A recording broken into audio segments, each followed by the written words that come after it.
construction ou de rénovation. Sokavitre manolotra anao ny vaovao. Sokavitre, très sincèrement à votre service. Savy d'une option Tinao am Blue Line TV am Blue Line TV safidy tsara indrindra manolotra anao ny vaovao.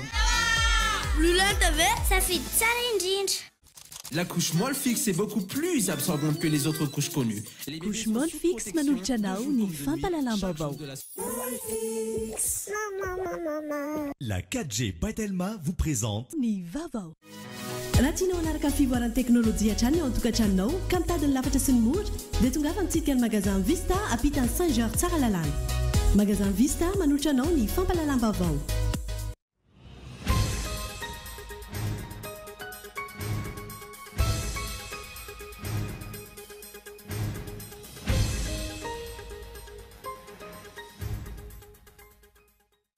Hanao ny asan'ny gouvernemanta sy ny mpanao lalàna ny mpanao politika sy ny fiarahamonim-pirenena mitaky ny famoahana ny volavolan-dalàna amin'ny feny fifidianana hoy ny Prime Ministre androany. Tsy misy datim-pifidianana mazava navoaka ny gouvernemanta aloha hatreto. Tsy mampiova ny toedrara ankehitriny ny famatsim-bola azo avy amin'ny banky iraisam-pirenena $5,000 ny farany herinandro teo raha toa ka tsy miova ny fomba fitantanana raha nambaran'ny mpahi-toekarena nanontaniana androany. Ny faritry melaka no nahitana zazavavy miroso amin'ny fanambadiana loloatra maro indrindra teto Madagasikara araka ny antotanisa avy amin'ny UNICEF. Lesoka ara-tsosialy sy ara-toekarena no mahatonga izany raha ny fanazavana. Nambaran'ny Mepate androany fa tsy manara-dalàna ny fanatanterana ny tsena etsy amin'ny Esplanade Analakely. Tokony hanaraka ny lalàna ny commune Antananarivo renivohitra raha ny nambaran'ny tompon'andraikitra. Eo amin'ny maresaka iraisam-pirenena no lavin'ny fitsarana tapo ny Kenya ny fangatahana ny hanafoanana ny valim-pifidianana no tanterahana tany Kenya ny volana Oktobra lasa teo. No amafisiny ihany koa araka izany fa lany tamin'iny fifidianana iny ny filoha Kenyatta. Araovy hatrany ary ny andindininy makasika ireo.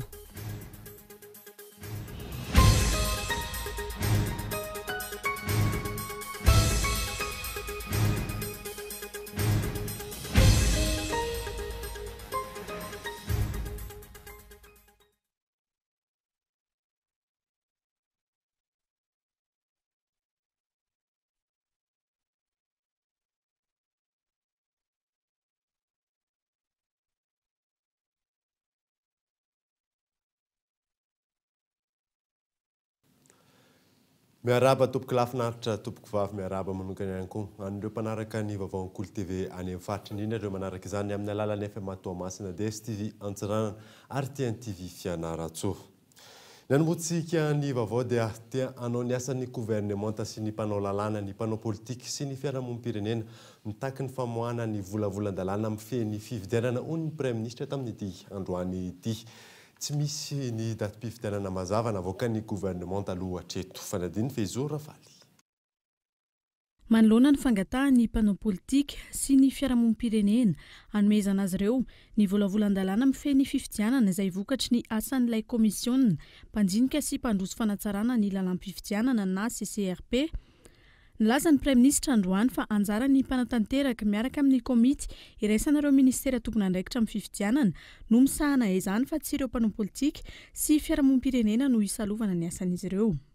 Vita ny tapany voalohany tamin'ny asan'ny komité interministériel nampiantso rehefa nampiantso ny mpanao politika nampiantso ny fiarahamonim-pirenena zao ny zavatra ao anatiny io lalam-pifidianana zay tianay ora hoentina eo anivon'ny Assemblée nationale sy Sénat io nanao an'izany angeny gouvernementy dia mbola misy indray manao omeo anay mihitsy ho jerenay phrase par phrase fa ahoana re zany manina raha miteny koa omeo anay ny toeran'ny Prime Ministre ny toeran'ny gouvernementa zany fa zay mihitsy no hanao an'le lalàna efa nasina ny fifanajana le izy avy elo ny gouvernementa andrafitra azy eo amin'ny fitanta fijerena foana ny tombotsoa ambonin'ny firenena rehefa avy eo alefa any parlementa. Manamafy ny aiain'ireo mpanao politika sy fiarahamonim-pirenena ny amin'ny isin'ny tsy fifanarahan'ny asan'izy ireo sy izay volavolan-dalàna nankatoavin'ny filan-kevitry ny gouvernementa sy ny filan-kevitry ny ministra ny toe-java-misy ankehitriny. Any amin'ny anteny mera no ahafahan'izy ireo manao ny adisisika ho hiatrany ny Prime Ministre. Ny fomba fitretena ny parlementatsika parlementairatsika ohatra ny zazakely ohatra ny hoe ireo zany manainaiky foana manina mory zareo dia atao hoe manaikinaiky fotsiny fa raha misy sanatriny zany tsy mahafapotsika ny zavatra ao anatiny lalam-pifidianana zay mandalo eo amin'ny filan-kevitry ny ministra sy ny filan-kevitry ny gouvernemanta zany a dia mbola afaka manatona ny antenimeran-dolona sy ny antenimeram-pirenena ireny sokazin'olona reny a mijery hoe tsy mety aminay tony zao ny zavatra ny angatany aminay a salamy hoe zazakely angamby izy io tia ny zazakely tany aminay a dia ny tapatapahana rehefa tonga taty tsy zazakely tokoa ireo parlemanta ny zava-misy eny amin'ny antenimeram-pirenena nefa latsaky ny adiny ray no nandaniany nisy olom-bavambahoaka 570 amin'ny 160 ny lalàna ifeny tetbolam-panjakana taona 2024 izay tsy nisy adievitra be 530 amin'ny 150 ihany koa izy ireo no nandany ny lalàna mifeny zone économique spéciale tahaka izany ihany koa nanaovana amboletra ny fandaniana ny lalàna 424 tsipika 820 mifeny serasera tamin'ny taona lasa na nisy aza ny fitsipahany mpanao gazety izany ka nangataka ny famerenana ny fandinihana ilay volavolan-dalàna teboka izay fotoran'ny ahihany mpanao politika sy ny fiarahamonim-pirenena zany ankehitriny ankoatr'izay raha nanontaniana mikasika ny datim-pifidianana ny lehiben'ny gouvernemanta androany tahaka izao ny valiteniny vaincu ny constitution fa ao anatin'ny constitution eny datim-pifidianana tsy mila valiana akory raha ny voalazan'ny lalam-panorenana ao amin'ny anjininy fa 770 eo anelanelany fa 520 ny volana novambra hatramin'ny fa 520 ny volana desambra 2024 no tokony hanatanterahana ny fihodinana voalohany amin'ny fifidianana filoham-pirenena aiza ho aiza ao anatiny io ray volana io araka izany no hanatanterahana ny fifidianana io datim-pifidianana io izay angatahana ireo antoko politika avoaka mialohan'ny farany ity taona 2024 ity sady efa nanaovan'ny seni tsindry amin'ny gouvernemanta ihany koa androany nisy ny fionan'ireo masiovo avy amin'ny vondrona eropeana sy ny gouvernemanta malagasy ho fanomanana ny dialogue politique fanindroany amin'ity taona ity teo amin'izay fionana teo amin'ny gouvernemanta sy ny masivo avy amin'ny vondrona eropeana teny Mazorivo izay ihany mahakasika ny tolo-kevitra avy amin'ny parlementa eropeana mahakasika ny Madagasikara tsy midika ho fitsabahana kosa ny famoahana io fian-kevitra io raha nambaran'ny masivoan'ny vondrona eropeana tsy anjaran'izy ireo no manapa-kevitra amin'ny raharaha anatin'ny firenena kosa ny prime ministre Fezora Falatra teboka nanontaniany mpanao gazety sy ireo tompona andraikitry ny vondrona eropeana sy ny gouvernemanta malagasy androany ny mikasika ny fehi-kevitra sy ny tolo-kevitra izay navoaka an'ireo parlemanta eropeana mahakasika ny toe-java-misy sy ny raharaham-pirenena ankapobeny eto Madagasikara fehi-kevitra izay tsy mifanalavitra amin'ireo fitakiana sy fanambaran'ny antoko politika sy fiarahamonim-pirenena malagasy tsy zava-dehibe eo anatrehan'ny fitondrany io fehi-kevitra io ary tsy mpanapa-kevitra amin'ny raharaham-pirenena malagasy ny parlemanta eropeana ho ny prime ministre ny parlemanta eropeana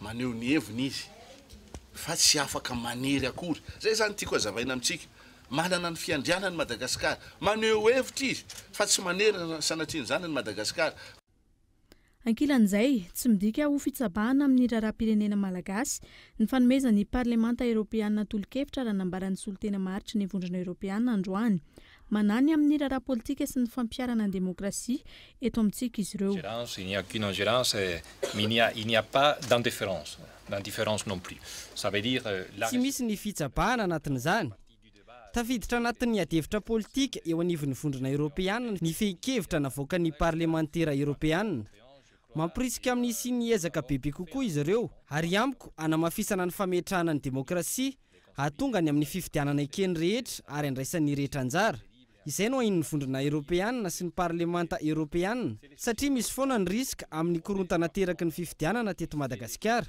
mila soroana zany tsy hiverenana intsony ary mila hamafisana ny fototry ny demokrasia qui existait toujours surtout au vu de l'expérience passée des crises à Madagascar.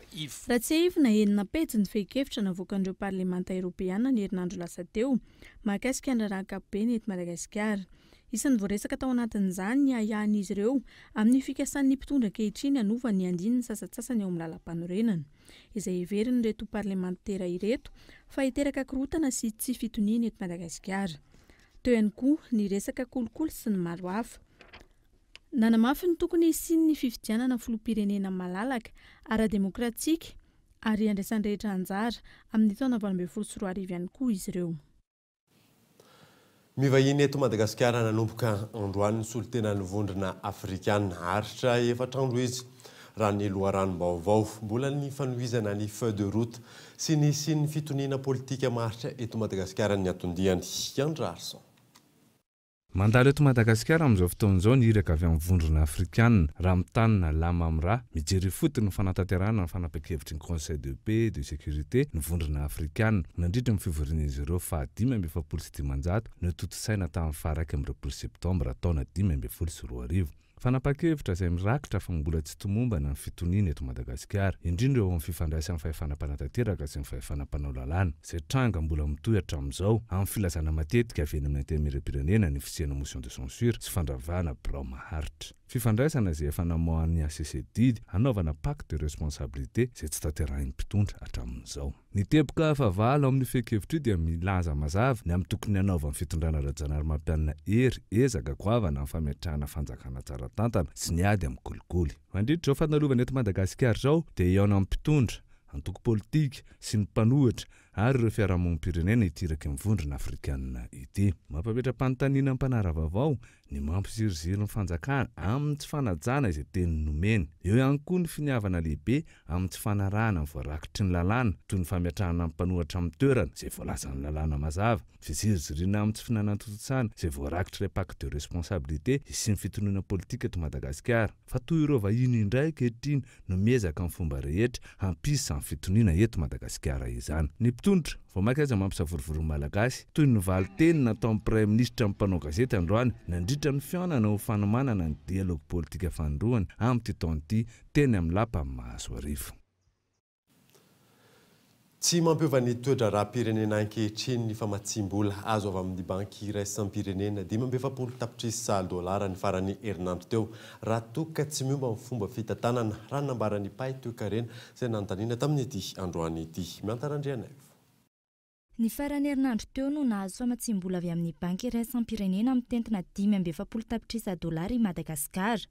Fanamafisana fahaiza-manao sy fanampiana ny governemanta eo amin'ny lafiny fitantanana ny volam-panjakana amin'ny ankapobeny toa ny lafiny hetra no ampiasan'ny vola io. Tsy voalohany i Madagasikara no nahazo famatsim-bola manoloan'izany, saingy raha ny zava-misy raha ny laharan'i Madagasikara eo amin'ny sehatra iraisam-pirenena anjerena mitotongana hatrany ny toeran'i Madagasikara. Ny lafiny fitantanana no lesika hoy ny Pay Toekarena. Ho ana manokana zany aloha efa ela zany nomboka fa taona maro ampotona matsika zany renforcement de capacité io foana. Bonne gouvernance efa ela zay. Hatramin'izay zany tsy nitsahatra ny hemitra nefa aloha zany ataontsika ny hoe indicateur atsika zany amin'ny resaka bonne gouvernance io. Hitantsika zany fa hoe ny hemitra zany tsika amin'ny lafiny gouvernance. Na dia rehefa nisy foana raha zany fanampiana zany ara-bola hoe renforcement de capacité. Itanareo angamba renitsika manao atelier foana hoe bonne gouvernance, renforcement de capacité, atsangana ny Bianco, atsangana Samfine, Conseil supérieur de l'intégrité. Zavotany ny projet mikasika an'io zany nefa zany zay koa zany tsy misakana antsika tsy hemitra ny lafin'izay. Eo zany le fanampiana zany fa tokony jerevana koa zany hoe ahoana tokoa zany ny tokony atao mba hiteraka vokatsoa-marina le fanampiana. Satria raha ohatra zany izy zany ka tsy miteraka vokatsoa ohatrany hatramin'izay lasa hoe vola lany fatany zany le izy amin'izay fotoana zay. Noho izany ahina tsy misy fiantraikany eo amin'ny toe-karem-pirenena io vola io raha tsy miova ny fomba fitantanana ataon'ny mpitondra. Zany za mirehetra hoe tokony misy fanaraha-maso zany eo anivon'ny fiarahamonim-pirenena zany tokony atrimo zany tsy bailleur zany eo izy manara-maso ohatra fa ny tena mahita an'ilay izy zany dia ny fiarahamonim-pirenena zany hoe reny zany ny fijeriko azy tokony hoe renforcena zany reny amin'ny fanaraha-maso zany ny bonne gouvernance zany zany fitantanana eto amin'ny fanjakana zany satria raha ohatra ka tsisy fanaraha-maso zany dia ny teo any zany ny teo. Dia eo koa zany le tenentsika teo hoe misy moa zany atsotsika hoe capacité d'absorption de l'aide zany hoe tsy akory zany hoe ny abetsahan'ny vola akory no inona fa ny fahaizanao zany ovy zany ianao manana zany ianao zany capacité na fahefana mafaka zany mampiasa an'le aide zany ka hitera-bokatsoa. Raha tsy ahivina efa nahazo fanampiana hatrany i Madagasikara teo aloha avy amin'ny banky iraisam-pirenena namafisana ny fahaiza-manao ny fitondram-panjakana. Ny volana novambra 2024 ohatra no nahazo ny 570 tapitrisa dolara. Tokony ampitombo hatramin'ny 4,9 ny recette fiscale amin'ny arkarena FAOB sy ampiaina ny fandaniana tsy azon'ny vahoaka tombotsoa ireo vola azo ireo raha ny fanazavana.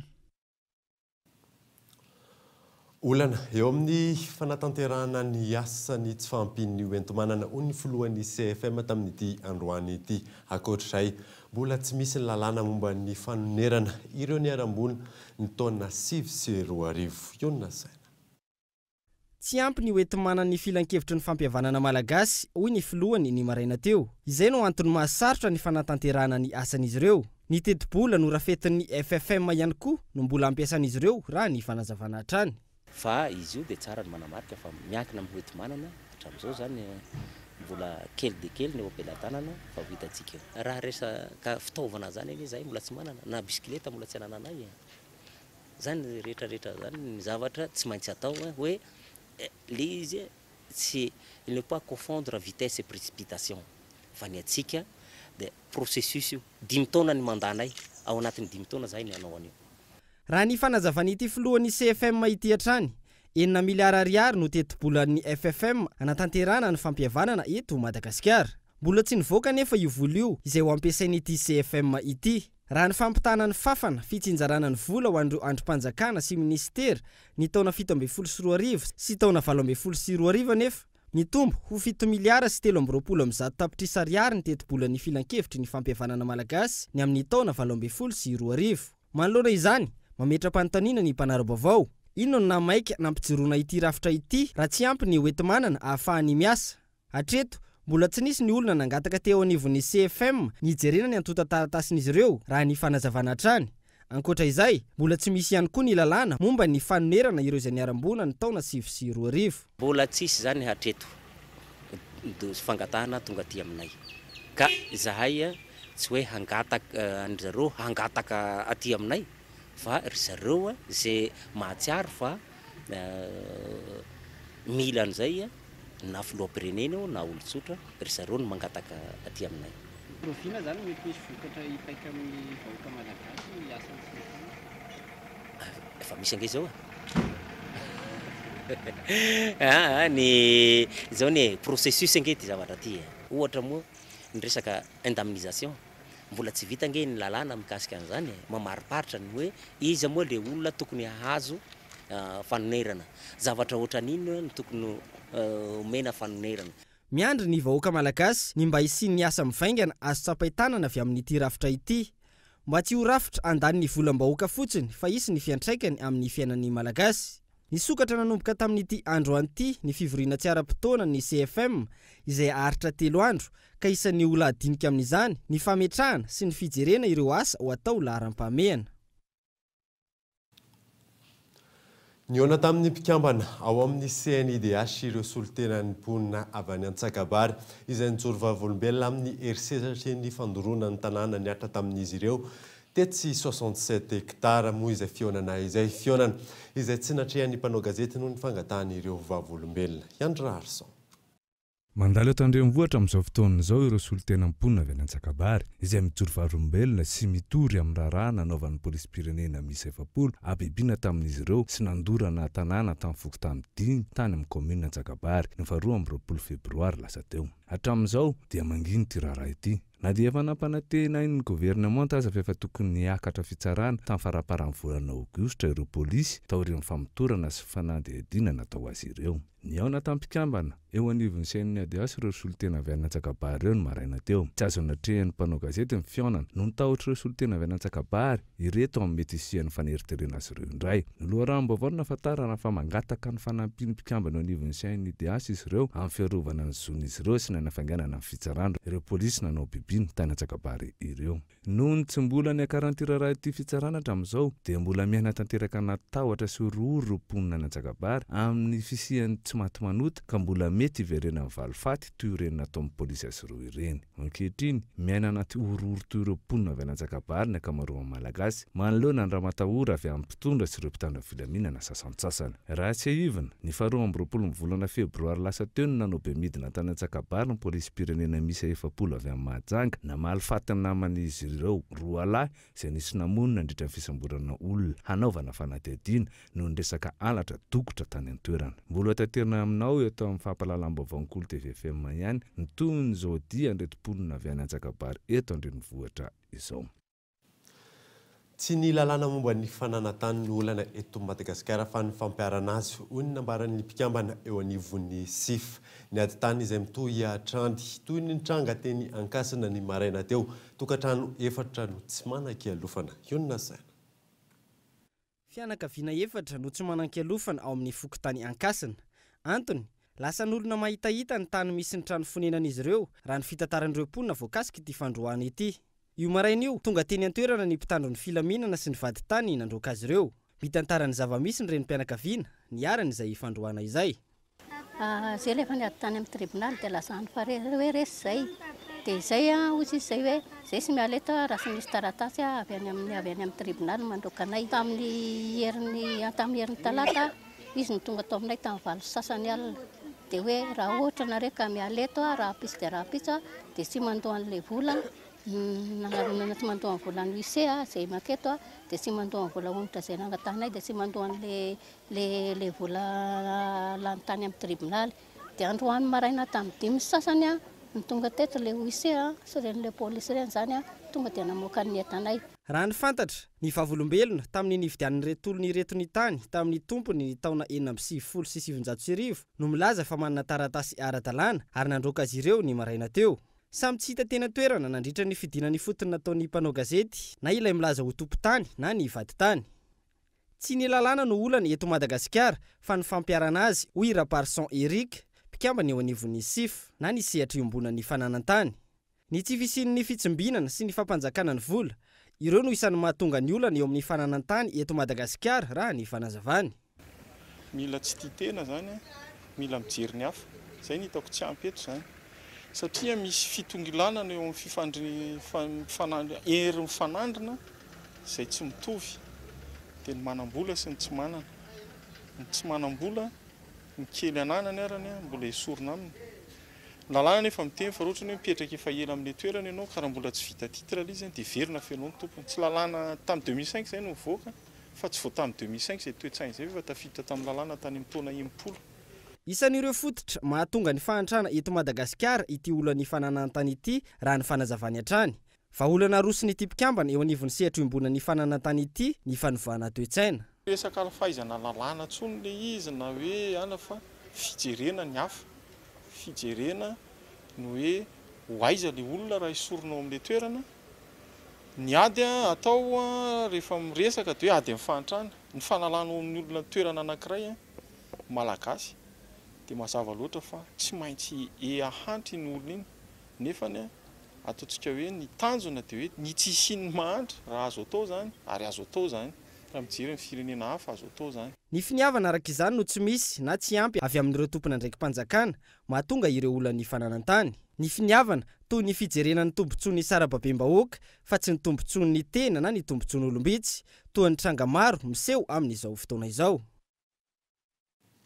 Ny farana teo ny tapany voalohany tamin'ny vaovao fa anatin'ny tapany faharoa hijery ny fanambarana nataony teo anivon'ny Mepaty isika fa hoe tsy manara-dalàna ny fanorenana tsena etsy Analakely. Anaraka ny tontolon'ny teatra ihany koa isika milaza fa tsy ampy ireo toerana natanterahana izany fialoha amin'ireo dia reto misy doka varotra.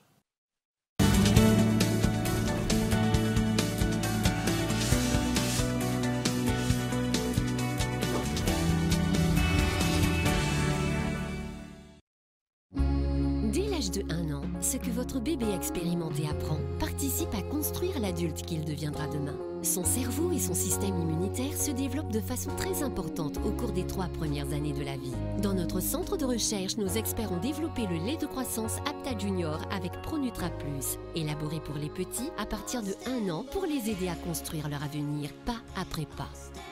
Le lait de croissance Apta Junior de Nutricia, aujourd'hui pour demain.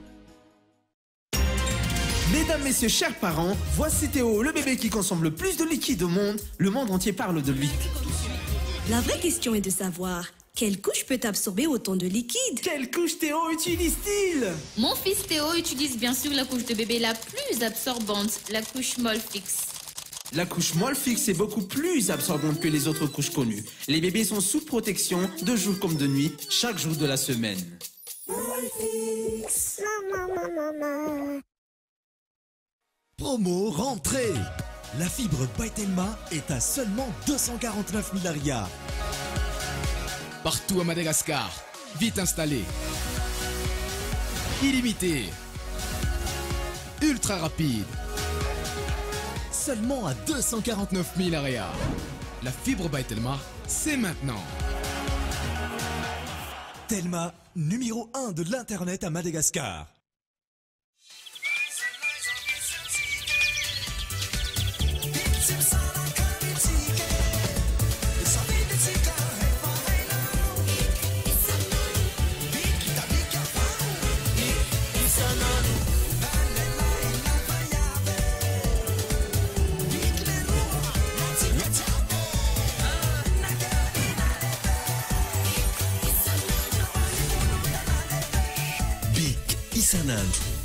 Être top avec les nouvelles technologies, c'est choisir les meilleurs produits en informatique. Alors faites le bon choix chez Solitech. Revendeur agréé de la marque Netgear, Solitech est aussi un carrefour des grandes marques de constructeurs informatiques. Solitech vous propose une large gamme de consommables et matériels performants et originaux. Alors rendez-vous chez Solitech Antsakaville ou appelez au 020 22 205 75. Solitech, votre solution en informatique. Je m'appelle Ravak. Déjà petite, j'en rêvais. Il a suffi d'un geste, une simple pièce de monnaie et le rêve débute.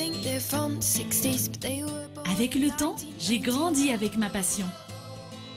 Et puis, j'ai fait la rencontre d'un partenaire de vie, Mvoul. Et mon téléphone est devenu ma tirelire. J'économise tous les jours avec Mvoul, où que je sois. Avec Mvoul, je peux aussi avoir immédiatement une avance. Et mon rêve se réalise. Besoin d'une avance? Mvoul avance. Mvoul avance immédiatement jusqu'à 500 000 arrières. Tapez le dièse 111 étoile 1 dièse. Mvoul, simple, immédiat, sécurisé. Miss the Sani Mem Live Fana. Nena Tunami. Manaya, Manaraga Telena Fela Champation de Sie. Und, Nena Terticumoterapeta. Talana Kunter Foot, Teteli Champis. Sample Line TV taolene santelana ro trano Miaraka bouquet magique au Blue Line TV, misavy diana option anankiroa izay tianao, documentaire, telenovelas, film, dessin animé na sport amin'ny vidiny 3 alariage. Blue Line TV safidy tsara indrindra.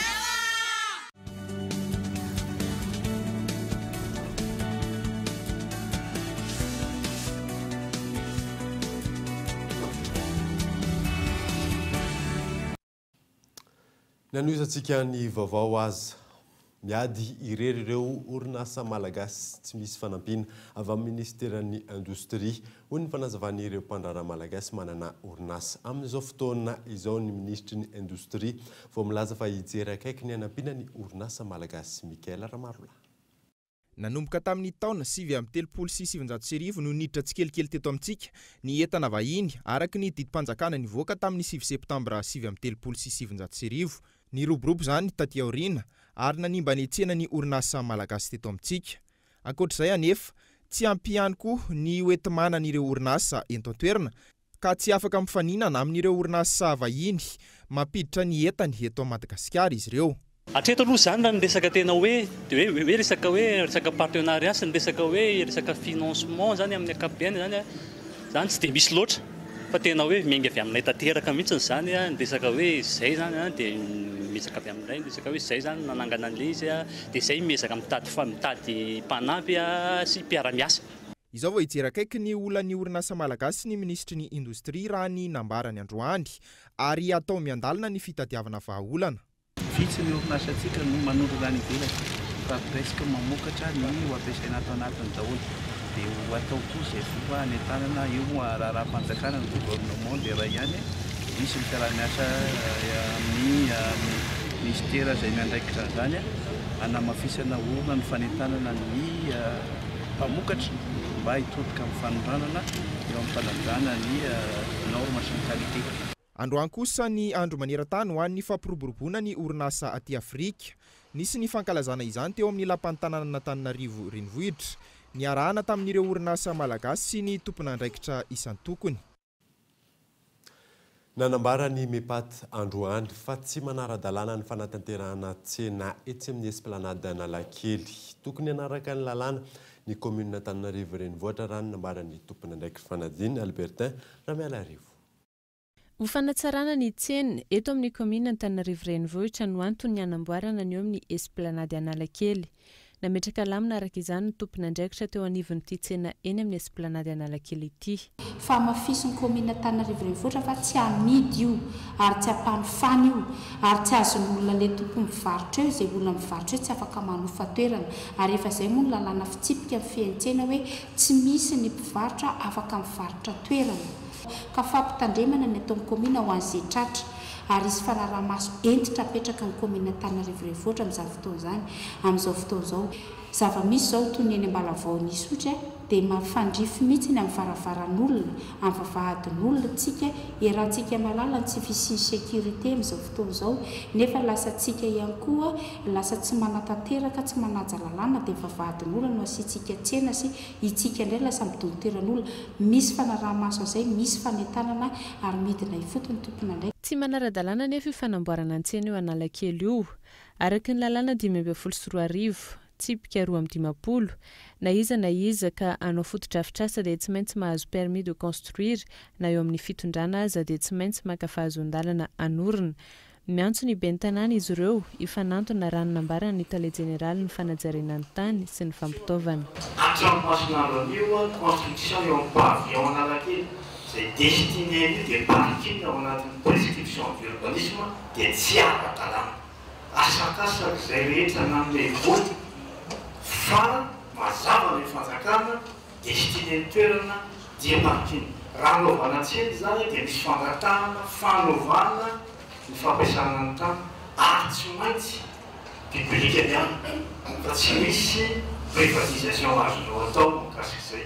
Fifanlalana vaovao amin'ny commune Antananarivo renivohitra sy ny ministeran'ny fanajarena ny tany sy ny tetikasa ny filoham-pirenena indray ity tsena vaovao naorina etsy amin'ny esplanade Analakely ity. Iteraka ino amin'ny fifandraisana efa marisarisa eo amin'ny rontoto izao fanambarana avy amin'ny ministera izao. Mampametra-panontaniana ny mpanara-baovao ihany koa ny hoe manina no efa ho vita ny fanorenana ireo tsena vaovao etsy amin'ny esplanade Analakely ireo vao nanao izao fanambarana izao ny ministera. Ho tanterana aminao eto amin'ny fampalalam-baovao ny Cool TV FM Matrany ny fivoarana ity raharaha ity. Resaka tsena izay hatrany dia miteraka korotana eny amin'ny tsena sady ny fitombon'ny mpivarotra amoron-dalana. Misy amin'ireo mpivarotra manara-dalàna no tsy manaiky izany. Fanadiny miantarandriana eo. Iray volana mahery mialohan'ny vanim-potoanan'ny fety ahitana korontana sady eny an-tsena noho ny fitombon'ny mpivarotra amoron-dalana. Eto Analakely ohatra niteraka fifamaliana tamin'ny samy mpivarotra izany.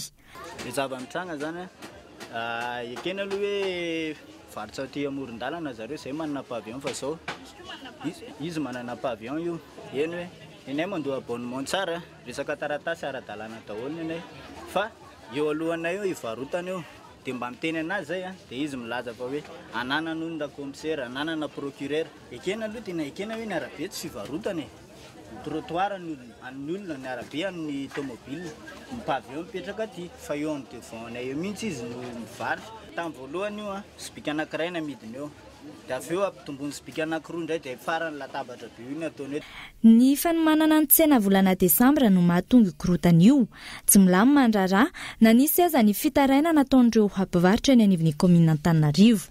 Nangataka tany amin'ny commune zany zay aloha mbola tsy hoe tena nanao resaka momba ny taratasy fa le fitarainana ny teneninay ambava hoe maninona raha mba atao le asorina hitsy zany samy maka ny hitsiny le mpivarotra eo amin'ny tsenanay dia zareo moa zany mbola niandro hoe ho avy zay ozy izy fa izy aloha mbola tsy nandalo dia zareo nefa io foana nataonay sanandro nandritra ny hitako hoe iza mietrehitra nyity tsena Desambra ity dia tena mietrehitra hoe ho alainy tanteraka hono io dia mba hoana moa zay atao paveo tsy zay rery nefa ny victime zany fa iny paveo rehetrarehetra iny. Isy ny fivoriana mikasika ny fandaminana ny tsena mialohan'ny fety ataony eo anivon'ny commune Antananarivo sy ny lehibe ny tsena amin'ny herinandro. Raha ny fanazavana hitombo hatrany ireo mpivarotra amoron-dalana ireo raha tsy etsorina dian'izao. Le andro dia miakatra ny avy any ambanivohitra sy ny avy any amin'ny toeran-kafa reny zany miakatra mivarotra. Ny zao aloha mbola tsy tena mitombo izy aloha raha tamin'ity hatramin'ity herinandro ity. fa manomboka amin'ny herinandro iny mety vita mihitsy le fitomony dia zay le fivorina tsy maintsy rahany manao zany arak'le resaka eny zany hoe tsy enjehana misodina tony izy fa ho alaminy le fandaminana zany maka sisiny izy ezaka hoe maka sisiny mbola tsy anelongelona an'le circulation sy ny mpandeha tongotra. Mitaky ny fandraisan'ny eo anivon'ny komina Fepetra manoloan'izany ireo mpivarotra tsy nahazoana feo ny teo anivon'ny komina Antananarivo manoloan'ny tiraraha ity raha tsy aivona nefa nanambary Andria Morasata Julien filoha-hevitra faharoa ny komina Antananarivo tamin'ny valandresaka nataony tamin'ny mpanao gazety ny talata 14 ny volana novambra lasa teo fa tsy hanenjika ireo mpivarotra amoron-dalana intsony ny komina andrasana ny fivoaran'ny tiraraha ity aorian'ny fivoriana io. Mahakasika ny zony ankizy kosa indray dia ny faritry melaky no ahitana vehivavy miroso amin'ny fanambadiana aloloatra maro indrindra eto Madagasikara araka ny antotanisa avy amin'ny UNICEF. Lesoka ara-tsosialy sy ara-toe-karena no mahatonga izany raha ny fanazavana azo. Miantarandriana. 270 ny ankizy latsaky ny 12 taona manerana ny nosy no miroso amin'ny fanambadiana raha nitatitra avy amin'ny UNICEF. Ny fatra melaky no ahitana tranga maro indrindra mahatratra amin'ny 13.900 ny ankizy vavy manao izany. Manomboka amin'ny 12 taona izy ireo no manambady. Ny fahantrana, ny fanjakany tsy fandriampahalemana raha ny fanazavana no mampirongatra izany. Ny kazo ao izay misy agnatin'ny fatra melaky zany dia zao ny ankizy zany rehefa mandeha amin'ny 12 taona dia alain'ny ray aman-dreny zany ny ankizy any ambonivohitra any atokany trano zany. Tsy miara-matory zany izy amin'ny ray aman-dreny fa avelany misy trano zany izay trano kely ka mahita an'iny zany lehilahy dia lasa manatona ny ankizy vavy igny. Dia indraindray zany lehilahy koa ny ankizy vavy igny rehefa kely dia tambazany vola dia hitanareo any moa izay fahatrana izay rehefa mahazo vola izy dia manaiky tsy fidiny any ny ankizy. Misy koa zany fanerena n'ireo lehilahy any ambanivohitra izay hitatsika amin'izao fotoana zao fa misy any izay etriketriky izay ireo tsy mataotody ny dahalo zany dia terena ihany ireo ankizy. Ho an'ny faritra Diana kosa lasa kolotsaina ny fampanambadiana ny ankizy latsaky ny 12 taona. 270 ny ankizy vavy no miroso amin'izany any an-toerana. Ny fomba varatra iny zegny amin'ny resaka vadiagna raha ohatra ankizy vavy tsy vita fangatagna amin'ny ray aman-dreniny zegny natao hoe baraka enatra ho an'ny fianakaviany. Rehefa hita zegny le zaza hoe efa manomboka tia sakisaky lehilahy tia manao sipasipa efa hita ray aman-dreny fa mety tsy ho tanany tsony dia aleony ataon'le fomba eo ny tsy ankilan'ny fianakaviany ankilan'ny ray aman-dreniny. Misy koa zaza mandeha mianatra diego ohatra avy ambanivohitra le avy ambanivohitra miditra amin'ny ville regny tsisy pia izy dia izy tompony izy zany ny tompony tenany dia lasa manambady izy rehefa ohatra fa sasahirana le ray aman-dreny dia tafiditra amin'izay fanambadiana aloha zay izy. Araka izany mbola manjaka eto Madagasikara ny tsy fanajana ny zony ankizy ary ny fahantrany firenena no mahatonga io tranga io mirongatra. Aorian'ny faritra melaky ny faritra atsimo atsinanana no betsaka ahitana izay tranga izay. Izany hoe ny 7.500 vehivavy tsy ampy taona manambady avokoa. Ny faritra menabe 7.400 Iorombe 7.100 isan'ny vahaolana ny fanentana ny fotony raha ny fanazavana nandritry ny fankatoavana ny paikady adina amin'ny fanambadiana loloatra androany. Nankalazaina androany kosa ny andro iraisam-pirenena ny ankizy tanjona ny ampianana izay izay hatramin'ny 1.20 manerana ny Madagasikara amin'ny taona 2024. Ny tontolon'ny teatra kosa indray dia tsy fampin'ny fitaovana sy ny toerana fanaovana fampisehoana ny olona ny teatra malagasy raha ny fanazavana azo mijanona eo amin'ny fampiofanana fotsiny ihany ny fandraisana andraikitra. Raisin'ny ministeran'ny kolotsaina Mikael Ramarola. Ny taona 2024 no ny farany ny fanaovana teatra tao amin'ny trano munisipaly Isotry.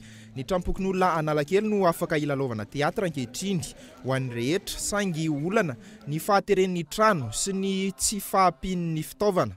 Tetikasa maro ihany koa no efa natolotra ireo fikambanana momba ny teatra malagasy amin'izay fampiroboroboana izay saingy andrasana ny fandraisana andraikitra avy amin'ny ministera PIA hoy ny fanazavan'ny filohan'ny fikambanana mpanao teatra malagasy. Dia tsisy tsony aza ny fisian'ny teatra eto Antananarivo no ny tsy fisiany ny toerana fampisehoana teatra amin'ny maha hoe teatra azy araka ny teneniko teo teatra municipal Isotry dia nisy zany ary nisy koa zany fampisehoana teatra zay nahafahana satria nisy toerana fampisehoana fa ny tsy fisiany zay ary eo zany no angatahana zany fitoeram-panjakana ary araka ny zavatra ambarana foana ny teatra dia sady zavakanto no kolotsaina tsy afaka misaraka ireo ary fitaovana iray ahafahana mampivoatra ny fiarahamonina izy ao anatin'ny zavatra zay tontolon'ny teatra zay. Mbola tetika satria eto no misy amin'ny fanatsarana ny trano ilalovanà teatra.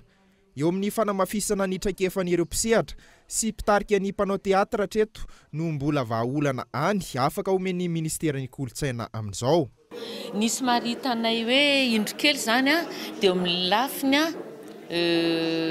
toerana hanatanterahana an'ireny teatra ireny. Efa misy moa izy fa ny ataontsika hoe ny mahakasikasika azy eo amin'ny resaka fomba fanajariana azy zany hitanay hoe misy indro kely.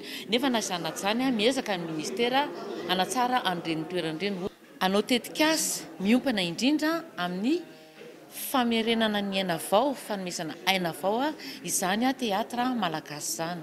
Nitanterahana nanomboka androany ny fampiofanana ireo solotena mpitarika teatra sy mpisehatra amin'ny teatra niarahana tamin'ny ministeran'ny kolotsaina izay miparitaka amin'ny faritra 2020. Maresaka iraisam-pirenena kosa indray dia lavin'ny fitsarana tampony Keniana ny fangatahana ny anafoanana ny valim-pifidianana tanterahana tany Keniana volana Oktobra lasa teo no mafisina ihany koa araka izany fa lany tamin'ny fifidianany ny filoha Kenyatta fanadina sariny France 24. Tsy neken'ny fitsarana tampony Keniana ny fangatahan'ny fanafoanana ny fifidianana natao tany Kenya ny volana Oktobra lasa teo. Araka ny fanapakevitry ny fitsarana androany, manakery ny fifidianana natao ary voafidy tamin'izany ny filoha teo aloha Uhuru Kenyatta. Raha ny vokatry ny fifidianana, 80 isanjato ny mpifidy no nifidy azy. 75 taona ity filoha Keniana ity amin'izao fotoana izao ary efa tao amin'ny fitondrana nanomboka ny taona 2012. Raha ny fantatra amin'ny 20 Novambra ho avy izao no anao ny fianianany ny tenany ary tondra ny Kenya mandritra ny 5 taona ho avy. Taorin'ny fandraisan'ny fitsarana io fanapakevitra io, vorolanina teo anoloan'ny fitsarana ireo mpanohana ny filoha Kenyatta. Raha ny fanazavan'ny mpitsara tsy mitombona ny fangatahan'ireo mpandraharaha ny amin'ny tokony anafoanana ny fifidianana izay natao tamin'ny Oktobra lasa teo. Raha ny fantatra, olona akaiky ny mpanohatra sy ny vondrona tsy miankina amin'ny fanjakana no nanao ny fangatahana. Araka ny loharambavao avy any atoerana, tsy hijanona treto ny filohan'ny mpanohatra Raila Odinga, mbola metraka fangatahana mitaky ny fanafoanana ny voka-pifidianana ity mpifanandrina amin'ity fifidianana izay tsy nandraisany anjara. Alohan'ny sarana daverina aminao ireo vaovao-songadina tamin'ity alina ity. Tianao ny asan'ny gouvernemanta sy ny mpanao lalàna, ny mpanao politika sy ny fiarahamonim-pirenena mitaky ny famoahana ny volavolan-dalàna amin'ny feny fifidianana hoy ny Premier Ministre tamin'ity androany ity. Tsy misy ny daty mpifidianana mazava navoaka ny gouvernemanta aloha hatreto. Tsy mampiova ny toe-draram-pirenena ankehitriny ny famatsim-bola azo avy amin'ny banky iraisam-pirenena $200 tapitrisa ny farany herinandro teo raha toka tsy miova ny fomba fitantanana raha nambara ny Pahy Toekarena nanontaniana tamin'ity androany ity. Ary farany dia nanambara ny Mepat androany fa tsy manara-dalàna ny fanatanterahana tsena etsy amin'ny Esplanade Analakely. Tokony hanaraka ny lalàna ny commune Antananarivo renivohitra raha nambara ny tompona andraikitra.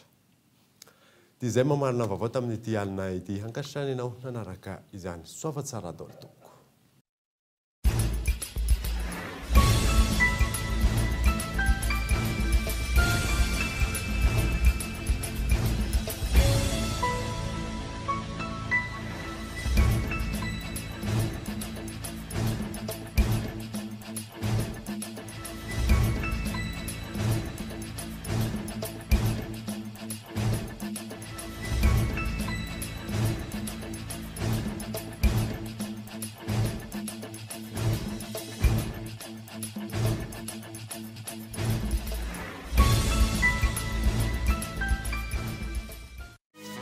raha tianao anaraka ny fivoaran'ny teknôlôjia hatrany ao an-tokantranonao ka mitady ny lafatra sy ny mora dia tonga fa mitsidika ny magasin Vista ampitany 5 heures tsara lalàna na raha inao teo ny vaovao niaraka tamin'ny magasin Vista.